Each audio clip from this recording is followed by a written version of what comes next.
J'ai commencé pendant que les diapositives s'installent, pour dire bonjour bien sûr, et par m'excuser car visiblement je ne sais pas compter, car j'ai dit 12 ans de coopération européenne, ça a commencé en 2006, donc effectivement nous sommes en 2016. Donc Anne-Sophie, pardon, je sais compter jusqu'à... Je ne sais, voilà, j'ai compté. Bon, Une bref, inflation. donc j'ai enlevé les années dans le titre de la présentation. Et pour la première heure de mon intervention, je vais insister sur les points principaux, puis... Voilà, bien, donc conscient du temps qui passe, je vais essayer d'aller assez vite parce que je crois que des interventions précédentes ont déjà donné une bonne illustration. Rappelez quand même que l'évaluation de technologies de santé, c'est quelque chose qui s'entend au sens large et pas seulement pour les médicaments, parce que je suis heureux d'avoir entendu parler d'autres choses que de médicaments parce que ils sont importants, mais il n'y a pas que ça. Donc la technologie de santé, toute intervention de santé, quelle que soit sa fin, prévention, réadaptation, lutte contre le handicap. Et la HAS a la mission d'évaluer toute intervention en santé et a différentes commissions pour répondre à cette demande. Et bien sûr, après, il faut que d'autres acteurs les mettent en forme et en place. Donc un but, ce n'est pas une prise de décision, mais plutôt éclairer la prise de décision relative à la constitution du panier de biens et services qui vont être financés par la solidarité nationale.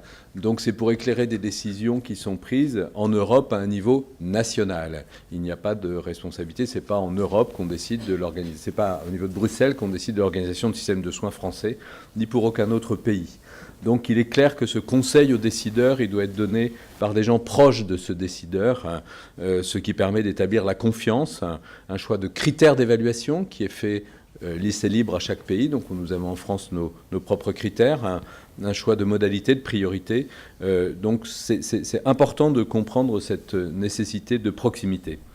Et les domaines d'évaluation, ils sont différents. On va distinguer le domaine clinique, où on va évaluer les conséquences sur l'état de santé de la population. Donc par rapport à l'évaluation limitée aux bénéfices-risques que Christophe évoquait tout à l'heure, le HTA, évaluation de technologie de santé, doit évaluer ce qui va être l'impact sur l'état de santé des personnes et en situation réelle d'utilisation par rapport à l'AMM pour le médicament qui juge sur les données d'essais cliniques.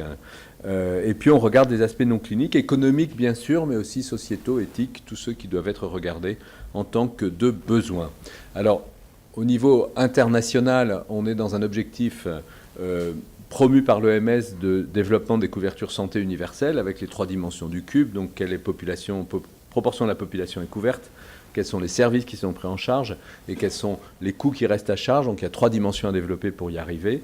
Et ce qui est important, c'est depuis 2015, l'OMS reconnaît et promeut l'importance du HTA pour pouvoir mettre en place ces systèmes dans les pays, quel que soit leur niveau de revenu. Donc c'est peut-être encore plus important dans un pays de faible revenu de mettre en place un système pour éclairer des décisions qui sont d'autant plus difficiles à prendre que les ressources sont limitées. Maintenant, si on regarde la façon dont ça se passe en France, d'une façon générique, là c'est pas un exemple particulièrement médicament, c'est une commission spécialisée pour le médicament, c'est la commission de la transparence, mais il y a une commission pour les dispositifs médicaux, une autre d'évaluation économique, une pour donc on peut évaluer les actes professionnels, bref, on évalue toutes sortes de choses, mais le système est le même avec une évaluation en 2 étapes, avec d'abord l'évaluation analytique, l'assessment des Anglais, qui est faite par les évaluateurs internes de la Haute Autorité de Santé.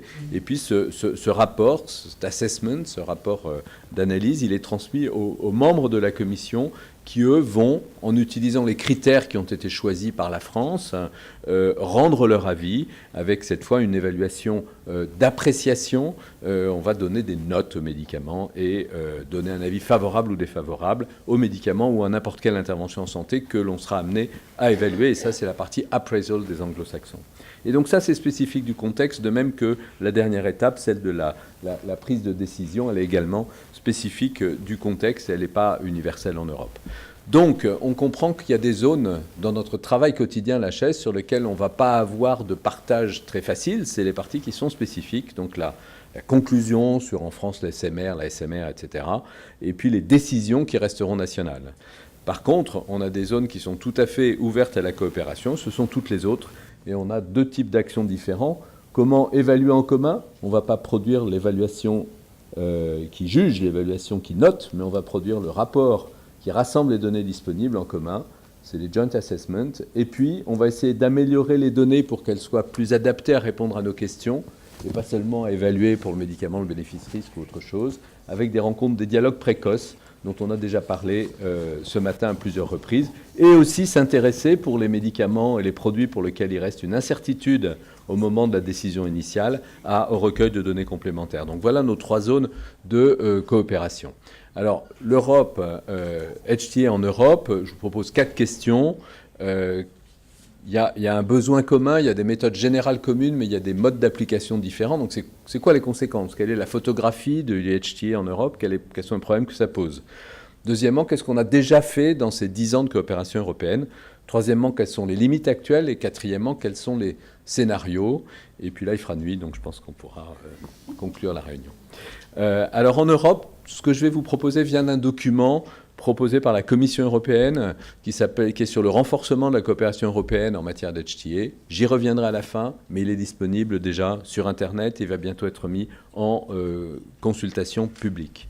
Donc de ce document, on rappelle d'abord le défi, bien sûr, des dépenses de santé croissantes, plus de 1 300 000 milliards d'euros par an, 220 pour les médicaments, 100 pour les dispositifs médicaux, l'augmentation attendue avec le vieillissement de la population, plus de maladies chroniques, des technologies complexes et très coûteuses, des contraintes budgétaires croissantes, que aussi Christophe a également rappelé, et puis donc, bref, il faut augmenter l'efficience, il faut que chaque euro que l'on dépense soit plus efficace ou que l'on fasse les meilleurs choix possibles sur nos dépenses. Et c'est là que le HTA peut avoir un rôle capital parce qu'il est là pour éclairer les décisions et pour permettre de faire des choix qui permettent à la fois l'accès et la durabilité du système. Alors si on fait le constat, il y a des procédures qui sont variables, des principes généraux qui sont les mêmes, mais des procédures qui sont variables, chaque État membre est libre, des ressources aussi variables, on a plus ou moins de personnes, et on a 100 personnes à peu près dans la division HTA à la HAS, mais si on est en Croatie, on aura 3 personnes, etc. Donc, si on regarde ça sur le plan du citoyen européen, ça veut dire qu'il y a des différences et qu'on ne peut pas tout faire partout. Donc, ça veut dire que les délais d'aboutissement des procédures peuvent être très différents. Là, il y a 4 médicaments qui ont été choisis, c'est une communication orale à l'e-sport, et on voit qu'on a la processus HTA et puis toutes les autres procédures nationales en cours. Parfois, il n'y a pas d'HTA, mais il y a des procédures assez longues, et on voit que les délais d'aboutissement peuvent varier beaucoup d'un État membre à l'autre. Ça n'est pas forcément très satisfaisant. Une autre différence qui est pointée par la Commission, c'est le fait que vous allez avoir des données à soumettre. Quand vous êtes un industriel, vous voulez que votre produit soit remboursé, ou que vous êtes une société professionnelle, vous voulez qu'un acte professionnel soit remboursé, vous aurez à avoir des données différentes à soumettre dans chaque pays. Donc là, c'est l'acceptation ou les demandes qui sont données. Donc par exemple, les données de la vraie vie ne sont pas forcément acceptées en évaluation initiale dans beaucoup de pays. Donc il y aura une différence. Parfois, il faut que vous recueilliez ce type de données. Quand vous n'avez pas d'essai de comparaison face-to-face direct entre 2 produits actifs, est-ce que vous pouvez avoir recours à une comparaison indirecte? Certains pays vont l'accepter, d'autres vont l'accepter avec réticence, etc., ou le refuser. Donc, pour un industriel, et c'est d'autant plus embêtant que c'est un petit industriel, eh bien, il aura beaucoup de mal à constituer son dossier pour tous les États membres, et donc ça crée effectivement une difficulté. Et des conclusions qui peuvent être différentes, avec parfois des avis, ça c'est 3 antidiabétiques. Ce tableau fait par la Commission n'est pas tout à fait exact, parce que les résultats pour la France sont marqués négatifs, alors qu'il y a encore des procédures en cours, et ASMR5 ne veut pas forcément dire avis négatif, mais c'est pour dire que, simplement illustrer que certains produits, on va dire oui dans des pays, non dans d'autres, on le sait, et effectivement, d'un point de vue citoyen européen, ça peut poser un problème. La deuxième question, c'est qu'a-t-on fait dans cette coopération européenne? Eh bien, donc 10 ans déjà, on a démarré depuis juin 2016 la 3e action conjointe. Les actions conjointes sont des programmes du programme de travail de la DG Recherche. Ce sont des programmes qui sont assez réduits en termes de budget et qui visent à développer des nouvelles activités. Donc on a normalement une action conjointe où la Commission invite les États membres à participer, et les États membres qui veulent participent et nomment les institutions qui participeront. On en a une, on peut en avoir 2. En principe, on n'en a jamais 3 de suite. Après, il faut trouver des autres modes de financement. Compte tenu de l'importance politique donnée à la collaboration en HTA, il y a une 3e joint action qui a été décidée, qui va donc nous financer pendant 4 ans. Mais après, ce sera terminé vraiment terminé. Donc, question sur la post-2020. Donc, ce qu'on a fait, ça illustre, pour reprendre le schéma que je vous ai montré tout à l'heure, on fait des évaluations en commun et puis on fait ces actions pour améliorer les données. Donc, les évaluations communes, alors, déjà, si je rappelle précédemment, les évaluations communes, rappelons que ça n'est que l'évaluation analytique, l'assessment, qu'on ne va pas faire de rapport de décision, enfin de recommandation commune, mais ces rapports analytiques communs, eh bien, donc on fait une partie du travail et on ne fait pas forcément dans tous les domaines, c'est-à-dire qu'on distingue la partie rapide où on fait que les domaines cliniques, et puis la partie complète où il faut regarder toutes les autres dimensions éthiques, analytiques, organisationnelles, et celle-là, elle est tellement dépendante de chaque contexte, de chaque pays, qu'on s'aperçoit que c'est très compliqué de faire des rapports communs. On en a fait 3 en 3 ans, mais ce n'est pas quelque chose qui va beaucoup se développer probablement parce que c'est trop compliqué, trop lourd. Donc on a un focus sur le travail sur les documents cliniques. Donc en 3 ans, on a fait 6 rapports sur des médicaments, 6 rapports communs. C'est beaucoup, ça n'est pas trop. Le dernier était quand même sur l'ensemble des nouveaux médicaments du traitement de l'hépatite C. Donc il y a 4 médicaments différents qui ont été vus dans un rapport commun. Et voilà ce qu'on a fait. Donc on voit que ce sont des pilotes, ce n'est pas encore de la routine, parce qu'il y a à peu près une centaine ou plus de nouveaux médicaments par an. Donc ce n'est pas 6 rapports en 3 ans qui vont changer la vie, mais c'était des pilotes pour montrer la faisabilité et le fait qu'on puisse travailler ensemble, et avec la finalité d'éviter de dupliquer le travail dans tous les États membres et d'économiser aussi des ressources. Et aussi d'améliorer la qualité du produit, parce qu'on a des revues, des relectures d'une agence à l'autre qui permettent d'améliorer la qualité du produit final. 6 autres aussi pour des technologies non médicamenteuses, dispositifs médicaux ou actes professionnels. Donc voilà le bilan, on a montré que c'était possible et c'est encore trop faible pour pouvoir être utile en routine demain et envisager un système pérenne qui soit avec un retour sur investissement. Maintenant, les dialogues précoces, ça a déjà été évoqué, on a vu l'importance de l'apport des patients dans la discussion des critères qu'on devait choisir pour les essais cliniques, donc j'y reviens pas. Donc la firme expose les études cliniques envisagées, pose des questions, et ce qu'on va avoir, la méthode choisie permettra-t-elle de recueillir des données pertinentes pour l'évaluation future? Ça existe depuis très longtemps au niveau de l'AMM pour les médicaments, ça n'existait pas pour les dispositifs médicaux. On a commencé dans le cadre du projet EUNETA, et ça impliquait les agences. Il n'y a que depuis 2009 que des agences HTA se sont mises à ce type d'exercice, d'abord au niveau national, et à l'intérieur de ce projet EUNETA, et avec un autre projet spécifique qu'on a appelé SEED, Shaping European Early Dialogues, et à l'initiative de la HAS qui a coordonné tout ce produit, on a mis une action coopérative dans ce domaine où la firme peut rencontrer plusieurs agences d'HTA de différents pays européens pour discuter de son plan de développement. Voilà, donc ce qui est souvent discuté, critères de jugement, population, etc. Donc on peut le faire au niveau d'agences de régulation nationale ou européenne avec l'IME, on peut le faire au niveau d'agences HTA, et on peut avoir les deux dans la même pièce, régulateurs et HTA bodies, c'est peut-être encore le mieux. Juste pour insister que ce qu'on a apporté avec ces projets EUNETA et SEED, c'est l'approche collaborative. On discute entre nous pour clarifier les documents soumis et les questions posées par l'industriel, pour identifier quels sont les problèmes les plus importants, les key issues, pour échanger nos projets de réponse et essayer de rapprocher nos points de vue le plus possible. Donc on aura des réponses qui ne seront pas une réponse unique et unanime à la fin, mais on essaiera le plus possible d'aller dans ce sens. Et puis, on a, et grâce à la collaboration avec Eurordis en général et particulièrement avec François, impliqué dans le projet SEED, les patients pour participer à ces early dialogues. On s'est un peu jeté à l'eau parce que l'IME l'avait déjà fait, mais au niveau d'HTA, ça n'avait jamais été fait. Et donc, on a pu accumuler une expérience utile et on espère améliorer ça dans les exercices futurs. Donc, cette activité est un succès puisqu'on prévoyait 4 pilotes en 3 ans. On en a finalement fait presque 25. Grâce à ce financement supplémentaire du projet SEED. Et donc c'est maintenant la nouvelle Joint Action qui commence, la dernière, 4 ans. Alors qu'est-ce qu'on va faire de cette Joint Action? On est très nombreux, c'est un succès, 78 organisations, c'est beaucoup, c'est même un peu difficile à gérer. Et nos actions vont être de passer, d'essayer de tout faire pour mettre en place une coopération pérenne, que l'on puisse financer dans le futur, soit parce qu'on a un retour sur investissement, en faisant des rapports d'évaluation communs, on va économiser des ressources, parce qu'on utilisera les rapports faits par les autres pour produire nos documents finaux, et donc on aura ce retour sur investissement, ou bien pour les dialogues précoces, en mettant en place un système de redevance, qui permettra de financer un nombre plus important, parce que 25 c'est beaucoup sur 3 ans, mais l'IMA elle en fait 500 par an, donc on n'est pas du tout dans le même ordre de grandeur.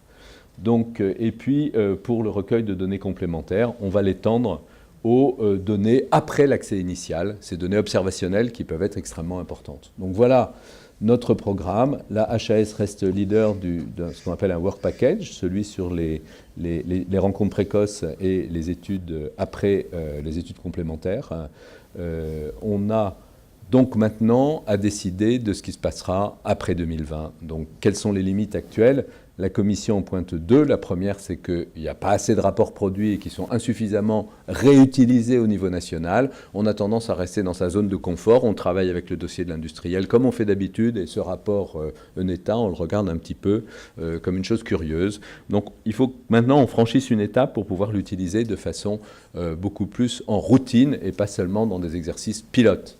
Donc ça, c'est extrêmement important. Ça permettrait de... voilà, la Commission fait des calculs disant qu'on pourrait avoir 70% d'économie sur la production d'un rapport. C'est peut-être un calcul un peu théorique, mais ça donne quand même une idée qu'on doit pouvoir économiser des ressources et les mobiliser pour d'autres tâches. Donc voilà.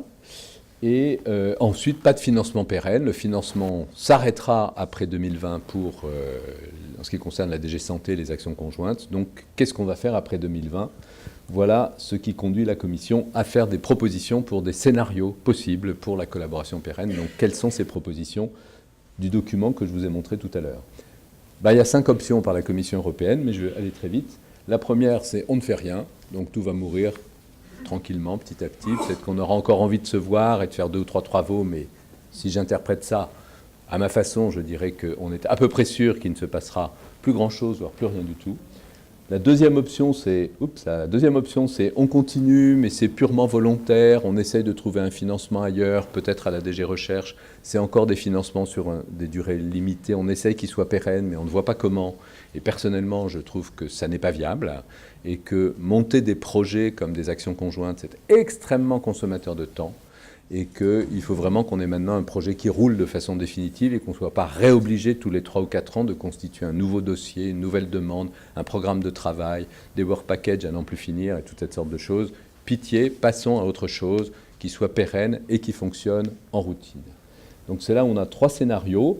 Je vais abandonner celui de droite qui est on collabore surtout et notamment sur des full HTA reports, donc on collaborerait non seulement sur les données cliniques, mais aussi sur les données non cliniques. Elles sont vraiment trop contexte spécifiques, trop spécifiques de chaque contexte pour que ça soit rentable et important. Donc par exception, on pourra le faire, mais pas en routine. Les scénarios 3 et 4 sont les plus intéressants, mais je ne vais pas présenter les grandes diapositives. Le scénario 3, on reste volontaire. Alors, tout ceci ne parle pas des early dialogues, parce qu'en fait, les early dialogues, on considère que ça roule déjà, et qu'il suffit d'arriver à mettre en place le financement par une redevance, qui ne va pas forcément être simple, pour que ça fonctionne. Mais pour les joint reports, c'est plus compliqué, parce qu'on n'a que des pilotes, et on n'a jamais montré que ça marchait en routine, de façon suffisante, quantitativement. Donc là, on dit, dans l'option 3, on dit on rend obligatoire l'utilisation d'outils. On communique nos programmes de travail, on s'engage à partager de l'information, et on reste volontaire pour la production et le partage de certains rapports communs, alors que dans l'option 4, les agences qui seraient dans le réseau s'engageraient à produire des rapports en commun et s'engageraient à les réutiliser, c'est-à-dire à ne pas dupliquer le travail et ne pas refaire un rapport elles-mêmes quand il y en a déjà un européen disponible. Donc voilà de façon très rapide ces scénarios. Voilà. Donc je ne vais pas aller en détail compte tenu de l'heure, je vais simplement vous dire qu'ils sont expliqués en détail dans le document dont je vous ai présenté la première page tout à l'heure, que la consultation publique va démarrer en principe le 15 octobre pour une période de 3 mois, et que la Commission met en place des études pour un peu éclairer la décision finale. Ce document s'appelle un document d'impact initial, c'est un Inception Impact Assessment, et il doit aboutir après consultation publique, après dialogue avec les autorités de chaque pays, après être renseigné par des études complémentaires que la Commission a commandées, un rapport définitif de la Commission fin 2017 et des décisions sur les suites à donner. Soit on ne fait rien, soit on fait des propositions législatives, parce que si on veut une structure permanente, il faudra faire des choix, des propositions, dire est-ce que c'est une mission qu'on donne à l'IME, est-ce que on la donne à quelqu'un d'autre, comment est-ce qu'on arrive à avoir des ressources pérennes, et, etc., etc. Et comment est-ce qu'on rend obligatoire des choses qui sont actuellement facultatives, puisque c'est le domaine de compétence des États membres. Donc des discussions difficiles, compliquées, et un enjeu très important au niveau européen pour le futur de cette collaboration, et donc pour le futur, je pense, de la prise en charge, notamment du traitement des maladies rares. Voilà, je vous remercie de votre attention.